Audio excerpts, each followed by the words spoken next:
High, আমি Madhusudan Bhowmik.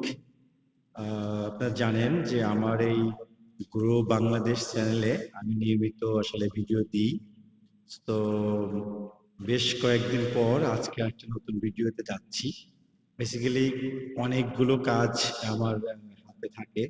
So serial by serial করতে, করতে একটু সময় হয়ে যায়। বাট আশা করি এখন থেকে আপনাদের গ্রো বাংলাদেশ চ্যানেলে নিয়মিত ভিডিও দিব। আর গ্রো বাংলাদেশের মেইনলি হচ্ছে গ্রো, দেখেন গ্রো, GROW, গ্রো মানে হচ্ছে বৃদ্ধি হওয়া, হ্যাঁ, বাংলাদেশ। তো বাংলাদেশের যে সমৃদ্ধি সব দিক থেকে বৃদ্ধি করা, বড় করা, রাইট? সো ছোট্ট একটা গাছ থেকে যেমন আস্তে আস্তে আস্তে আস্তে আস্তে যে বড় হয়, এটা হচ্ছে গ্রো বাংলাদেশ। আর এই গ্রো বাংলাদেশের মেইনলি আমি ডিরেক্টর, আমি এটা মেনটেন করি। এটা একটা বেসিক্যালি বাংলাদেশের উন্নতি